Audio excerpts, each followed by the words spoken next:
Welcome back to The Deep Dive, your shortcut to getting straight to the fascinating insights hidden within the stack of sources you bring us. Hey there.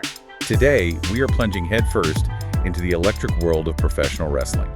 We're zeroing in on one really packed night, Saturday night's main event, live from Tampa on May 24th, 2025. Yeah, and we've pulled together a really interesting mix of reports for this one. I mean, everything from the blow-by-blow on wrestling news sites like Wrestling Headlines, Fightful, Cage Site Seats. The usual suspects. Right, plus broader perspectives from places like the Times of India and Forbes and even WWE's own official recap. So, yeah, a pretty diverse view on a single event. It really is. And this wasn't just, any random wrestling show. It was a 2-hour network TV special on NBC. On NBC, yeah. And it was specifically advertised as being heavy on significant storyline developments, major twists, genuine surprises. So our mission today is to cut through all that noise. Yeah. We're going to break down exactly what went down in those 5 advertised matches, try to figure out what the sources highlighted as, most important. Yeah, what stood out. And crucially, see how this pivotal night immediately sets the stage for the next massive event on the calendar, Money in the Bank. Totally. We'll dissect the results, the standout moments, those unexpected turns, and what the experts in these reports really thought, including, the grades they actually assigned to the matches and the show overall. Right. So think of this as your express route to being completely clued in on a Saturday night that, well, according to these sources, really did change the game heading into the summer. Okay, let's unpack this deep dive then, starting with the overall vibe and the production notes the sources pointed out. This was a 2-hour event on network TV, right? Yeah, that's right, 2 hours. And the consensus from the reports we looked at, it landed on an overall B grade for the show. Just a B. Well, a B. The feeling was it successfully checked all those sort of TV special boxes you'd hope for. You had surprise returns, some celebrity involvement, a big cage match finale. Always need a cage match. Pretty much. And maybe most importantly, it clearly defined the immediate future landscape heading towards Money in the Bank. But fitting all that into 2 hours on network TV, that comes with challenges, doesn't it? Commercials. Absolutely. Yeah, the sources noted that the 2-hour window meant a lot of commercial breaks, which sometimes hurt the pacing, know? And a really common complaint across several reports was that the main event, despite its dramatic stakes, felt like a real sprint. Just because of the time limitations, it barely made it past the 10-minute mark. 10 minutes for the main event. Oof. Yeah, that was a common complaint. Yeah, pacing can be tough with a hard out like that. What about the commentary booth? That seemed to get specific attention in the reports, too. It did, yeah. It featured a rotating lineup, started with Joe Tessitore alongside the legendary Jesse Ventura. Oh, wow, Ventura. Yep, who later handed off to Michael Cole and Pat McAfee. But the presence of Jesse Ventura was particularly highlighted. Sources were saying it gave the show a genuine old-school SNME flavor. And I bet the body wasn't holding anything back. Not at all. Reports mentioned his typically unfiltered comments, like openly questioning on air if Logan Paul was going to take another dive. He actually said that. Apparently. Or raising points about the referees' counts, even the wrestlers' conditioning. Cole and McAfee reportedly had to kind of work around some of his remarks. Okay. Which apparently added its own layer of unplanned entertainment to the broadcast. That definitely sounds like a throwback. All right, let's dive into the matches themselves, because this is where the real storyline bombs dropped, according to these sources. Let's start with the opener. Seth Rollins and Braun Breaker teaming up against CM Punk and Sami Zayn. Right. The sources called this a red-hot opener. Described it as basically a 4-man fist fight right from the bell. Immediately set a high energy level. Good way to start. Definitely. CM Punk got a huge reception from the Tampa crowd, as you'd expect.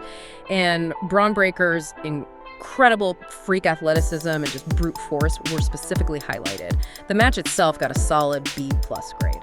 Okay, B+ me. But the result, Rollins and Breaker getting the win. That wasn't the biggest story here, was it? Yeah. There was a surprise that completely shifted the dynamic. Yeah, the major twist came late in the match. Sami Zayn was getting ready to hit his finisher, the hold kick. Yep. And Paul Heyman, who was ringside supporting Rollins and Breaker, grabbed Zayn's leg. Just enough of a distraction. The classic Heyman interference. Exactly. And that moment opened the door for the surprise return of Bronson Reed. Bronson Reed is back. Wow, okay, talk about immediate impact. Immediate is the word. The sources noted he blasted CM Punk right through the ringside barricade with a spear, described specifically as a barricade-breaking spear. Jeez, that's a statement. It really is. A visual you don't forget. After the match ended, Reed embraced Rollins, shook hands with Breakker. Very clear alignment. So the sources frame this as a clear alliance then, like a new faction. Absolutely. And this is the critical takeaway, really. The sequence instantly establishes what sources are already calling Heyman's Dangerous Alliance 2.0 as Raw's top heel faction. Dangerous Alliance 2.0, okay. Yeah. Pat McAfee even noted on commentary that it feels like it's still in developmental stages, but, with Heyman, Rollins, Breakker, and now Reed, it already possesses instant menace. It creates a major new force on Monday nights. Wow, that's one landscape-altering moment right at the very top of the show. Oh. Okay, let's move to the steel cage match. Damian Priest versus Drew McIntyre. This feud has been incredibly intense for months. It really has, yeah. And this match was described as expectedly hard-hitting, delivered on the physicality you'd expect inside the cage. Priest ultimately got the win. Priest won. Okay. Yep, and the match received grades generally in the B to B plus range. Were there any specific big moments or spots the sources highlighted from inside the cage? Like anything stand out? Oh yeah, several. Priest hit McIntyre with his own Claymore kick, a real turn-the-tables moment. Ooh, nice. And followed up with his move, the South of Heaven chokeslam. McIntyre had a huge superflex from the top of the cage that the sources praised, noting how he impressively followed it up with a kip-up right after. From the top, wow. Yeah.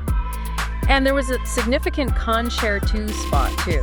Using a chair against another chair on the head, Michael Cole explicitly referenced the history of that, particularly with Edge. Right, the Edge connection. Ugh. But the finish itself, Yeah. that seemed to be a major point of contention in the reports, didn't it? It was highly controversial. Priest won, not by climbing out over the top or pinning him. No, how then? He just walked out the cage door. Oh, the door escape. Yeah. Yeah, fans hate that sometimes. Exactly. And this finish, according to the sources, infuriated purists. It specifically mentioned guest commentator Jesse Ventura complaining loudly about this method of victory. That feels like a very deliberate booking choice, especially with Ventura right there on commentary. Yeah. To highlight that specific frustration. It does seem pointed. So what's the significance of this specific outcome, according to the sources? Where does this leave Priest and McIntyre? Well, this match appears to conclude their rivalry, at least for the immediate future. The sources noted a post-match stretcher tease for McIntyre. Ah, the stretcher job. Yep. Which in wrestling often signals writing a character off television for a bit. Reports indicate this is potentially setting up a reported hiatus for McIntyre. Okay, so McIntyre might be gone for a while. Seems like it.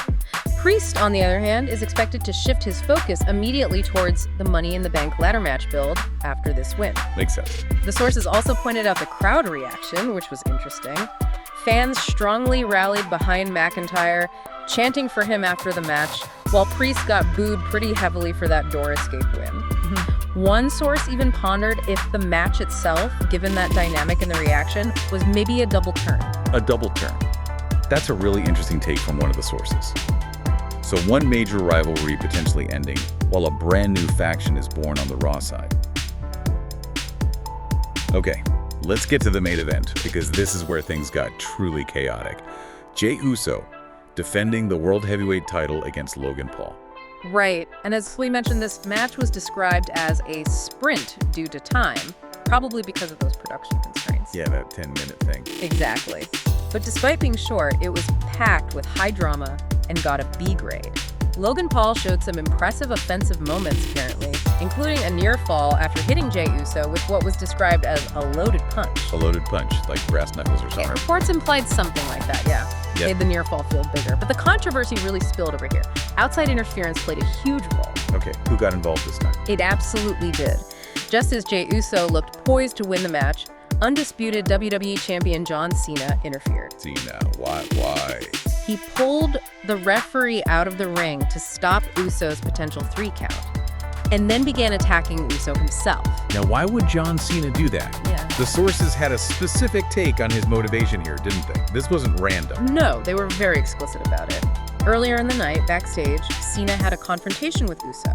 He told Uso he'd be watching the match closely and strongly implied, basically, that helping a YouTuber like Logan Paul win the title would effectively ruin wrestling. Ruin wrestling, wow, okay. So the sources state that Cena's actions in the main event were him making good on that specific threat.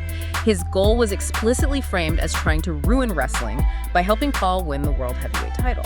Wow, that's a surprisingly Meta and specific motivation cited by the sources. That's fascinating. And that's where the next huge surprise moment happened, right? Exactly. As Cena was attacking Uso, Cody Rhodes returned. Cody? No way. His first appearance since WrestleMania 41. And the sources described the crowd reaction as just an enormous pop. I bet.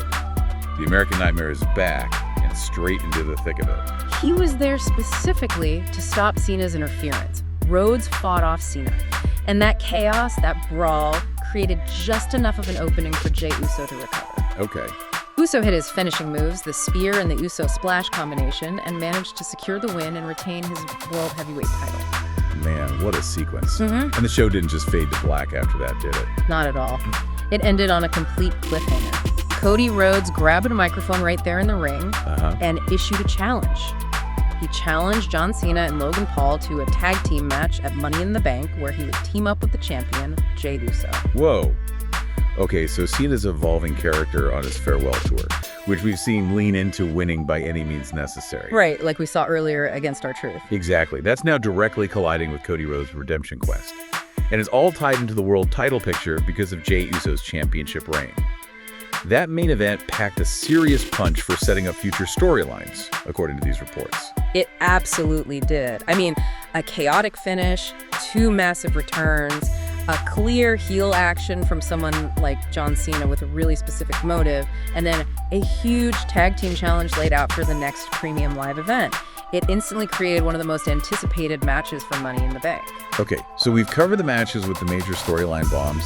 Let's quickly touch on the other 2 matches that were also on the card. First, the Women's U.S. Championship match between Zelina Vega and Chelsea Green. Right. This match saw Zelina Vega retain her title. She hit a move called the Avalanche Code Red, basically her Code Red finishing move, but from the top rope. Okay, Vega retains. How was the match itself? According to the sources, this match had some notable issues, ended up with a lower grade, like a C. Ouch. What did the reports specifically call out? What went wrong? They noted problems like a botched 619, the Rey Mysterio move, rushed pacing, which is maybe understandable given the 2-hour limit we talked about, and generally feeling kind of lukewarm despite the championship stakes. Even attempted interference from Chelsea Green's allies, Piper Niven and Alba Fire, sometimes called the Secret Hervis in reports. Right, the Secret Hervis shenanigans. Yeah, even their shenanigans couldn't really help the match quality much, and ultimately that interference didn't affect the outcome anyway. One report did mention Chelsea Green suffered a bloody nose during the bout, though. Sounds like maybe a necessary title defense for the card, but maybe not a standout moment of the night. Seems like that was the consensus, yeah. How about the exhibition bout between John Cena and R-Truth? This was non-title, but it was significant for advancing Cena's character, right, before the main event chaos. Exactly. This match's primary purpose, according to the sources, was really to further Cena's evolving character arc. It got grades ranging from B to B plus ALA. Okay. And the highlight here was R-Truth's genuinely hilarious comedic homage to Cena. What kind of homage? Like full-on impersonation? Pretty much. Sources noted everything from him wearing similar gear explicitly called out as "you can't see me jorts," Amazing. to coming out to Cena's music, and even attempting Cena's signature moves, like the Ron Cena comeback sequence, the 5-knuckle shuffle. He did the shuffle. Yep. And even hit an AA, the attitude adjustment, for a near fall. The crowd, according to reports, really got into Truth's antics. They were chanting, "Let's go Truth." That sounds like a fun crowd interaction. Yeah. But as you said, this was about Cena's character arc. How did that play out in the match? Yeah, this match was specifically used to show Cena continuing his shift towards what sources were calling his dark side arc. He hesitated to use his championship belt as a weapon at first, even gave it back to the referee, which got cheers. Oh, a moment of doubt. Seemed like it. But then as soon as the referee's back was turned, Cena hit R-Truth with what was described as a heelish low blow. Oh, there it is. And immediately followed it with the AA for the win. Reports even noted that Cena hit another belt shot after the match was over. After the bell. Yeah. And while some fans reportedly chanted, "Thank you, Cena," maybe sarcastically, maybe not, WWE's own theme music was reportedly trying to drown that specific chant out. Interesting production choice there. So even against the beloved comedic R-Truth, Cena is showcasing this darker, win-at-all-costs side. that really ties into his actions later against Jey Uso and confirms what the sources were saying about his motivation. It absolutely fits the narrative they seem to be building.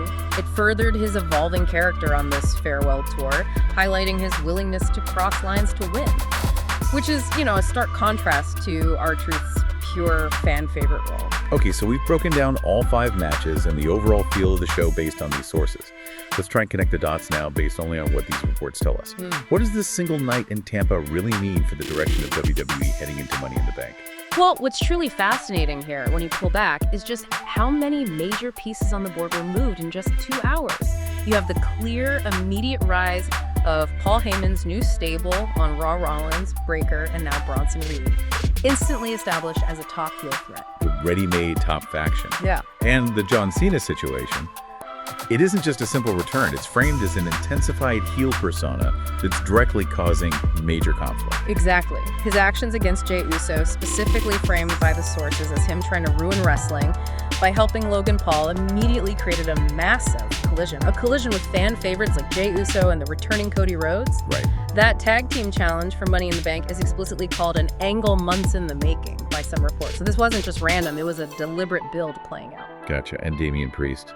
He seems poised to pivot now after wrapping up his program with Drew McIntyre, potentially heading into that Money in the Bank ladder match we keep referencing. Precisely. So when you look at the cumulative effect, one single show featured multiple significant character turns, major returns that nobody outside the company seemed to know about beforehand. Real surprises. Yeah, and concrete challenges laid out that drastically altered the immediate landscape of both Raw and the World Heavyweight title picture, all pointing towards the next premium live event. So why should you, the listener, care about this detailed breakdown of one specific Saturday night's main event from May 24th? Why does this show matter? Because this show is a perfect condensed example of the intricate, interconnected nature of modern wrestling storytelling. Understanding the key moments, who did what, why the sources thought it mattered, how certain finishes were perceived on a single night like this isn't just about knowing the results. It's more than just wins and losses. Way more. It unlocks your understanding of weeks, if not months, of future storylines, rivalries, and character developments. It shows how character shifts like Cena's, surprise alliances like Heyman's new group, and timely returns like Rhodes and Reed are used to create compelling drama and build anticipation for the next big chapter in the ongoing narrative. The kind of night that really lays the foundation for everything that follows, isn't it? It really is, yeah. So, to quickly recap the biggest impacts from this pivotal Saturday night, based on everything we've read, a powerful new faction was born on Raw. A major championship rivalry got incredibly complicated with significant outside interference and a heroic return. And a massive tag team match involving some of the biggest names in the industry is now confirmed for Money in the Bank. It was a night packed with significant changes. Yeah, reshaped the immediate future in a big way. And that brings us to our final thought for you to mull over after this deep dive. Given the chaotic nature of that main event finish, the controversial way Damian Priest won his cage match, and the clear, almost cartoonishly villainous actions of someone like John Cena explicitly wanting to ruin wrestling, this show really blurred the lines, didn't it? Blurred the lines of who is a hero and who is a villain, based purely on the actions we saw unfold. Definitely muddied the waters. So, as we head towards Money in the Bank and beyond, how will these new alliances and these redefined characters continue to challenge our expectations based on what went down in Tampa? Something to definitely keep an eye on going forward. Until next time.